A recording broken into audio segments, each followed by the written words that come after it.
Back in 1998, before this book came out, Chocolate Cherry Milk Evolution, written by me. Chocolate Cherry Milk is a collection of poetry. It's a collection of poems I wrote when inspired. And this is well before I was married. Most of the inspiration for the poems in this book were women. Women I met or passed through and thought they were interesting, and they inspired a poem. I'd write a poem and just, here you go. All right, for example, my car broke down for, I would say like a month or a couple of weeks or whatever. I don't remember exactly. So I rode, probably it was a couple of weeks, yeah. So I rode the bus to work during that time. I used to walk all the way across town, get on the bus. It's still dark when I'm getting on the bus, and it's just like a few people on there. And this woman used to be sitting right there behind the driver. So I walk and I see her. Wow. See her the next day. Wow. Yeah. I'm gonna write a poem for her. I go home after work, write the poem, put it in an envelope, get on the bus the next day, put my change in, walk over, and I give it to her.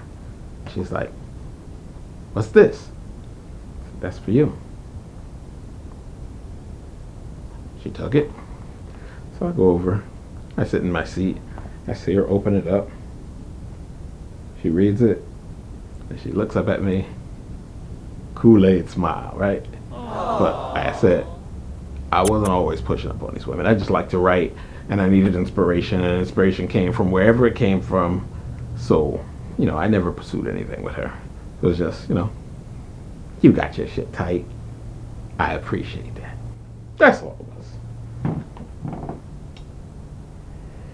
So, with that being said, poem number 4 in this book is called The Queen of Hip Hop. That poem I wrote for Lauryn Hill. Let me read it. I heard word from a horseman, read it in the source, and awaited the solo sequel for the people. There's been a drought. We've awaited flows that are fluid. We knew she could do it, even raised a glass to it. Parched lips pressed against the window of the limo, hoping to catch a few lines off the demo.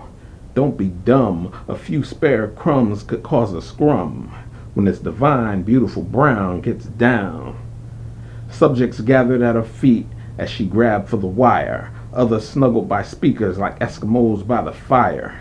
It's time, about time, I'm all out of chapstick, a break from the weak shit and the whack kids claiming championships. A hush covered the crowd when she stepped up, waiting, anticipating like that ketchup. Put down my hard-earned with no hesitation, 'cause I'm sure to score with the miseducation. So I screwed it up a little bit, but it's been a long time. But funny story about that poem. I wrote it for her, right? So I had no opportunity to give it to her, but I wanted to give it to her. So then I heard about her having a record signing in Times Square. So I said, you know what? I'm going to go on over there. And I'm going to get in there, and I'm going to give it a poem. So I bring my daughter with me, and she's a young girl at the time. And she's just like so excited to meet Lauryn. So we take the train over. No, we took the bus over. It doesn't matter anyway. But we took the bus over. We walk over. We get there, and the line is like that. So I look, and we think we're early, right? So walk up there. The security guy says, "Sorry, too many people. You can't go in." Right? So I'm like, "Bro, we came all the way from Jersey. I brought my daughter." I didn't tell him I had a poem, which was definitely part of the motivation. So he says, nah, I can't get in. So I said, bro, come here. Walk around the corner. How much it gonna cost me? I forgot what he said, maybe 50 or whatever. Bang. Said, yeah, but I can only let one of y'all in. Cool, no problem. Let my daughter go, right? And it was like, Lauryn was like downstairs. I could see her. I could see the booth. So I could stand there and watch everything. So I see my daughter going around and around and around down the stairs. And I see her get there. Oh, I forgot to mention, I gave her the poem. I said, give this to Lauryn.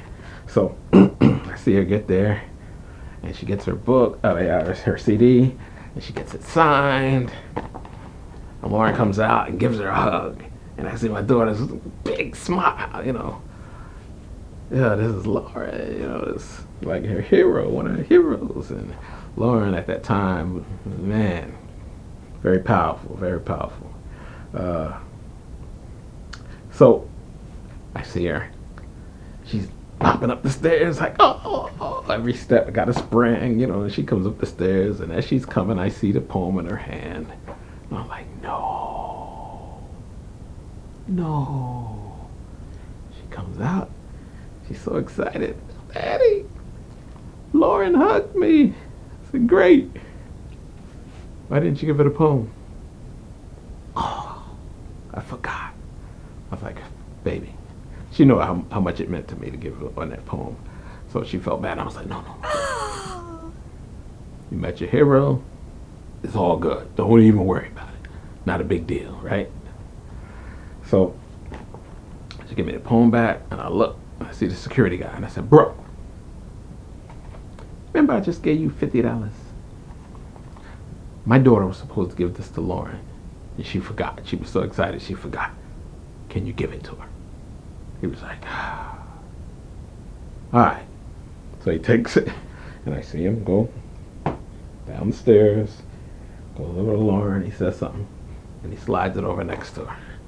So I'm looking, and I see more people coming and getting signed, and the crowd, and I was like, okay. So we leave. So it had to be like the following week. Lauryn was on, I think it was Hot 97 or one of the local radio stations that was hot at the time. She was over there. She was talking about the record signing. She was talking about receiving some very nice gifts. And I even received a poem. I was like, thank you very much. She got it, and she liked the poem. And then 2 shots in the atmosphere.